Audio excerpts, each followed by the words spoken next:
Hello, I'm Laguerre-Wilkinson, and welcome to Arts in the City. We're here at Gallery 69 in the heart of Tribeca, where among other works, they celebrate graffiti and the artists who bring life to that art form. From Tacky 183 to the iconic works of Keith Haring and most recently Banksy, street art has caught the eye of New Yorkers once again. But first, let's head uptown to see this iconic New York art form come to life.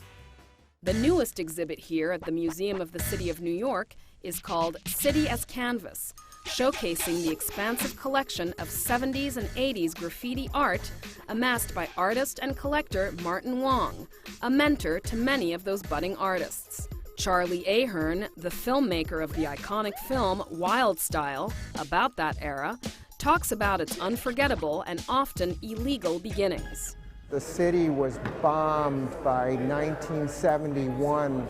Surfaces all over New York City were covered with inky, drippy tags of various people's names. The question was, what is this? It was just like a complete horror to people in New York because the city was in a state of free fall financially. Neighborhoods were in a state of collapse. Buildings were empty. Fires were raging. And it was a tragedy of unspoken scale. There was a kind of new movement in New York which started with graffiti, which centered on teenagers being free and doing things to make themselves felt in the world. At first, it was just naming or tagging, as they called it, on the subway. It was dangerous, but they say worth it.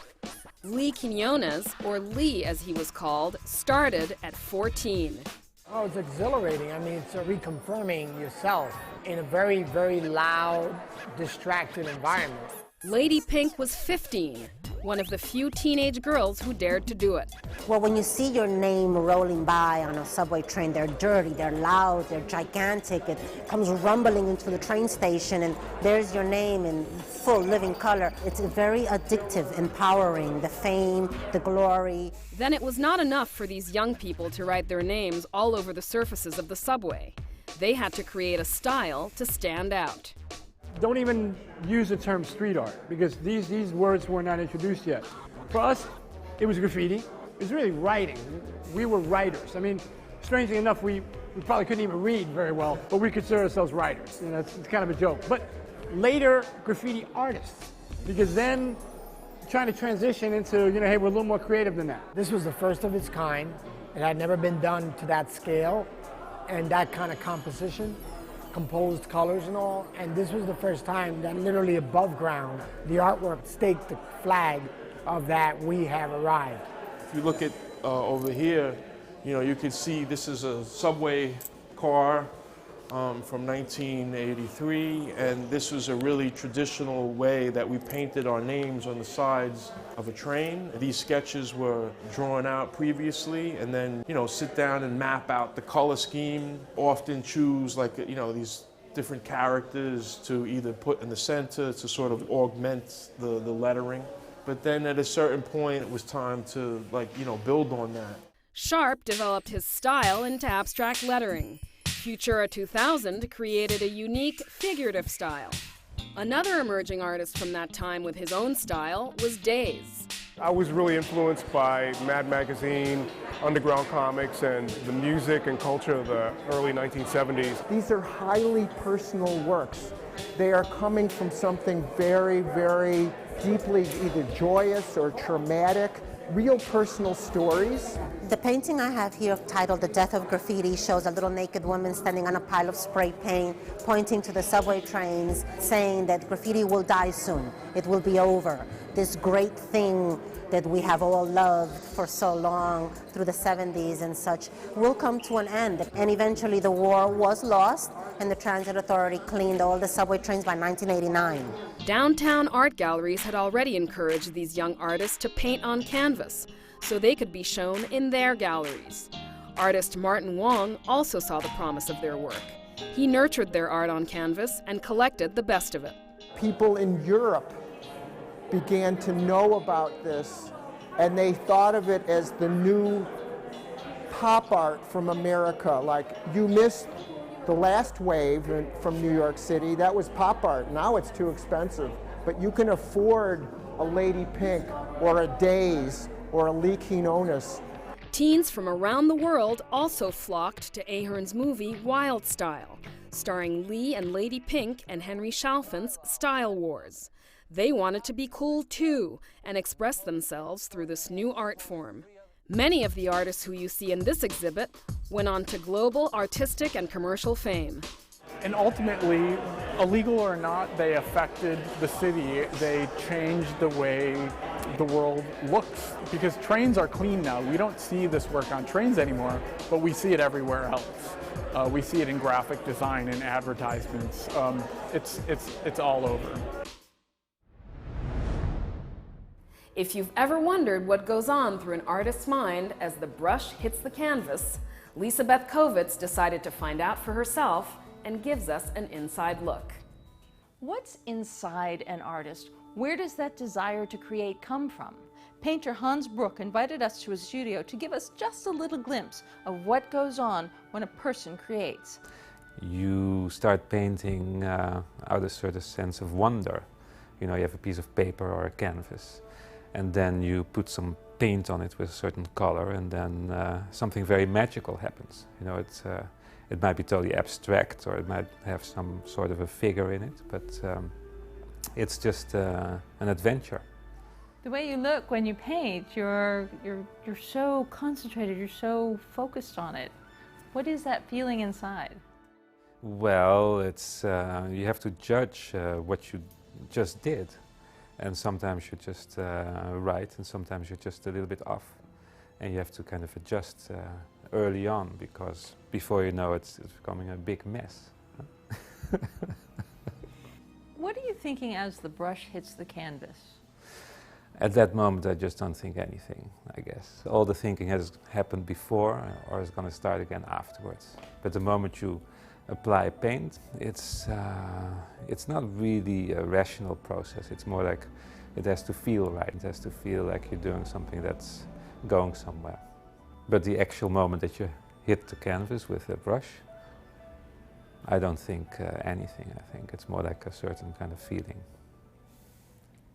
I'm very inspired by film, and that's what I've been working with for the last 2 decades, I think. So these are all kind of paintings of people going through, having gone through a crisis. So they're kind of in a state of shock for a moment. And they're all kind of moments from film history. I like the quality of paint, that it can create an image that is very almost photographic. But I also like the paint to be just paint and just like behave like just ordinary paint or material in that sense. It's a combination of two opposites almost, yeah. And that's what I think makes it very powerful, and takes it away from the photographic that might be in my work, because a painting is something entirely different than a photograph. It's a very slow form of communication, because it might take decades or centuries before it reaches somebody, maybe, but I think it could also work more immediately. But it's a very slow medium. It takes a while to take it in. You know, you have something at face value, right away you see it right away what it is. But in order to really open up, you need more time to see it and to come back, see it again. When did you come to America? In 1995. Why? Why? My ex-girlfriend lived in Los Angeles. She was at CalArts, and I went to visit her for 10 days, and I stayed for 10 years. LA is a very young and new city, and it gave a beautiful new sort of experience of what it is to live in a city. Yeah. How does the light in Los Angeles compare to the light in New York? I remember the light in LA to be a bit softer, because I think it was more yellowish and warmer in a way. And the light in New York is very cold, I think, kind of bluish, yeah. And it can be very harsh. Brook's success in that bright New York City light has resonated back in Holland. With a new king in the Netherlands, the Mondrian Fund was assigned the task of commissioning the first royal portrait. They had 4 scouts looking for people that could do the royal portrait. So I was one of the 12 left after hundreds of people were dropped out of the race. And then from these 12, 3 would get commissioned. It was a fun thing to do, and it was really nice to see what other people came up with. And this portrait is hanging? Yeah, it's in the Rijksmuseum in Amsterdam. So it's in a good spot, yeah. Lots of people seeing it. So it was a special experience. I enjoyed it. From Greenpoint, Brooklyn, this has been Lisa Beth Kovetz for Arts in the City.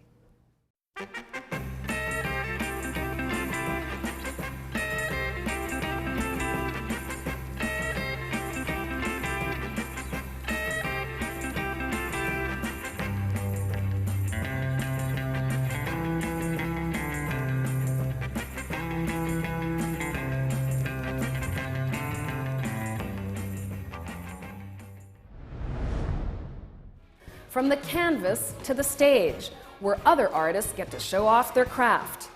This month marks the 2nd Broadway anniversary of the Tony Award-winning musical Newsies.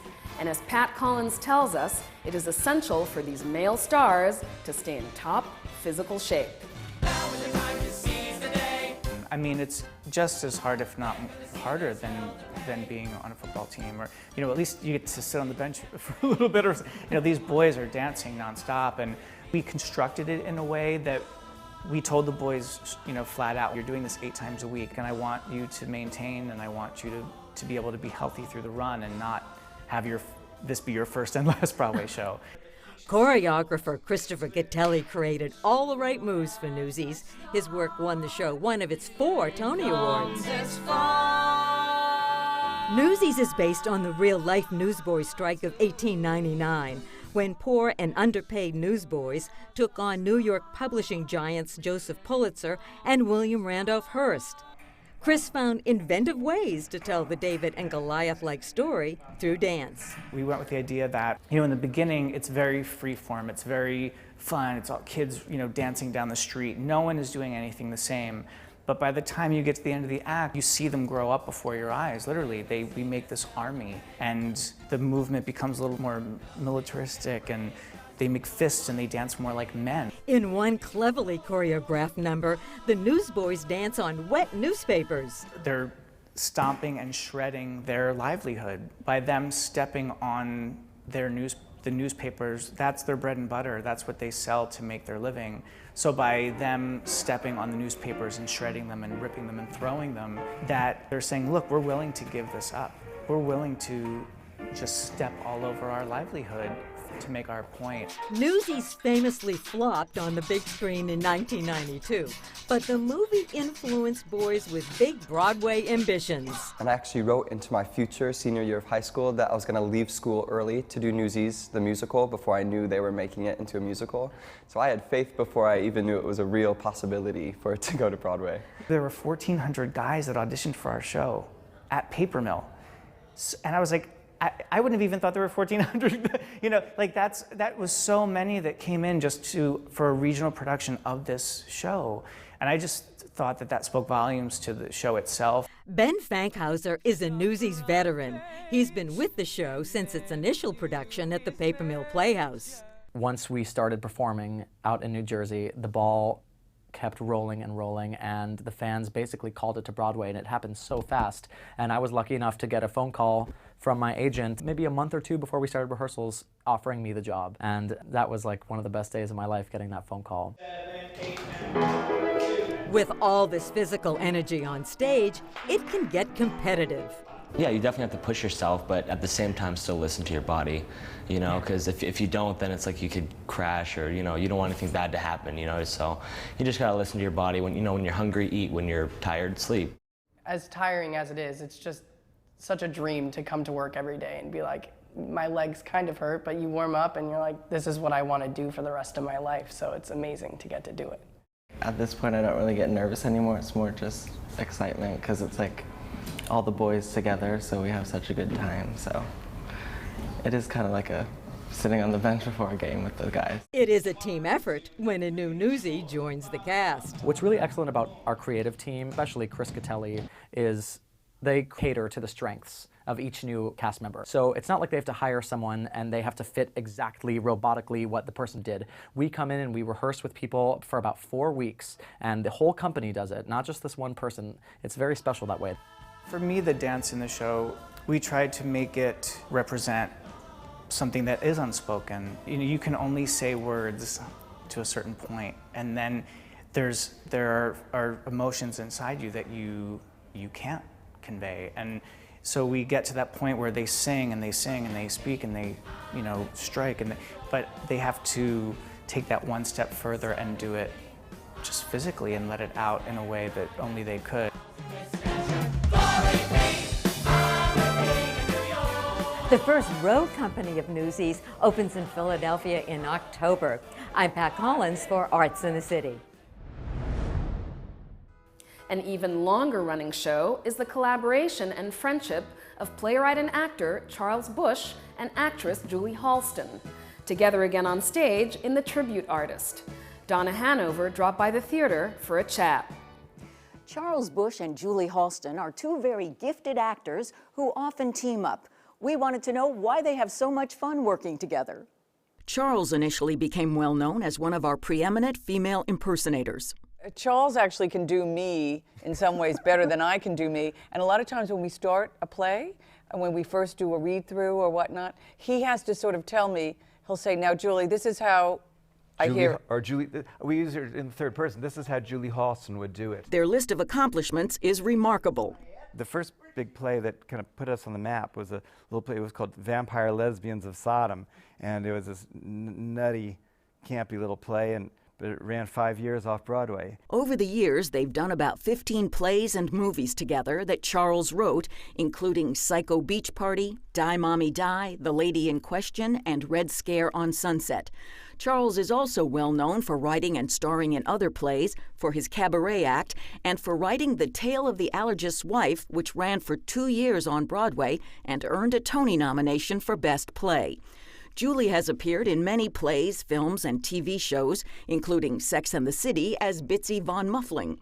Starting in 2010, Charles and Julie were back getting raves together in his play, The Divine Sister, and now they are inept buddies, Jimmy and Rita, in The Tribute Artist, directed by Carl Andrus at Primary Stages. You wrote this play specifically so the two of you could be together?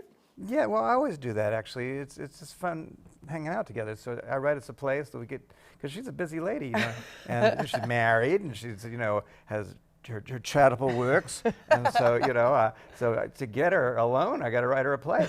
The Tribute Artist is a much more kind of realistic play about a fellow who's a female impersonator and his wacky best friend. He's been in a Vegas review for many years, and they finally let him go because they want somebody who can do Beyonce, not Betty Davis. Betty Davis. Right. So he's scrambling around to. He has no place to live. He's broke, and so he rents a room in New York from this very flamboyant lady who then when she dies, he uses his friend Rita, who's a real estate agent, to get this scheme for him to pose as the old lady, so they can sell the house. The play gives Charles a chance to mimic some of the grand old actresses from the movies, which he does superbly. Donna Hanover, I have always found you fascinating. Always. But never have I thought that you would interview me. Thank you, Betty Davis. Charles had fun with an often ridiculed interview question using his Kate Hepburn. Do not ask me what kind of tree I am. She always used to do that sort of snort. When you do the ladies, do you like putting on the makeup? A lot of women are like sick of putting on makeup, especially the false eyelashes. I must say the accoutrement of drag is not the most exciting thing for me, but playing these characters and embodying them, and it's almost as if it's almost as if there's a movie running in my head at the same time as while I'm acting, that I'm watching Rosalind Russell or whoever, and then sort of being her, Charles has even been known to help the set designer. Plus, we're doing this play on the Upper East Side. The people in this audience, they'll know if it's, no, the fake Modigliani on the wall, no, So at a certain point, I've got a bunch of stuff from my apartment and I just brought over. But, the thing is, when you do a play, you don't ever bring anything unless you don't care if it's stolen or lost. Dropped, So right. yeah, so I didn't bring in my good stuff. But I love paperweights, so I brought just the stuff that I bought on eBay, not the stuff that I inherited from my aunt. Charles and Julie say in addition to their stuff, they bring their real friendship when they do a play, and they have to be careful not to say each other's real names. I always had to take a slight pause because it's on the tip of my tongue, because she's not really the character, but there's a lot of her in it. And a lot of me in Jimmy. A loud, obnoxious blonde woman storming around the living room. Nothing like Nothing you. like me. She told me one time, actually, like one of the first things when we met, she started telling me about, I was at a party and this person came up to me and said, "You're unbearable." To my face, unbearable. So it's only taken me 30 years to put that in the play. But it's in the play. It's in the play. And I remember that party all too well. As audiences will no doubt remember the wit and fun anytime they see this duo in action. I'm Donna Hanover for Arts in the City.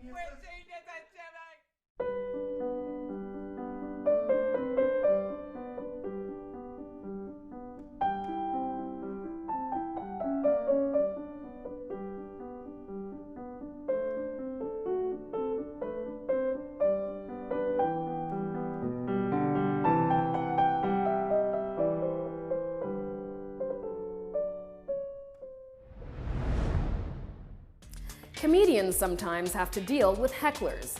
It comes with the territory. But what do you do when it feels as if you've been heckled by an entire industry? Barry Mitchell spoke with one actress who decided to step up and challenge a TV institution. I'm Kay Kennedy from Backstage Access, and we're at Stanton, New York, where everyone is talking about Moronica, the new pop icon who only burst upon the scene a week ago, but she already has 12 gold records. Excuse me, what do you think about Moronica? Oh, we just saw her in Vegas. Yeah, she's terrific. She lip syncs better than Britney. Let's take a look at her new video, Make It Dash. Got so much cash, I don't need to keep a stash. Make it dash though, burn it through my cash flow. Moronica is a pop star parody. Celebrities are a little bit irresponsible with the things that they say. So Moronica is like, we just push that to the limit. Make it dash though, burn it through my cash flow. Moronica is one of the characters created by multi-talented comedian Kerry Cottet. I'm from Brooklyn. I was born and raised there. My background is Caribbean. My parents are West Indian from Trinidad and Guyana. One thing Kerry does not find funny?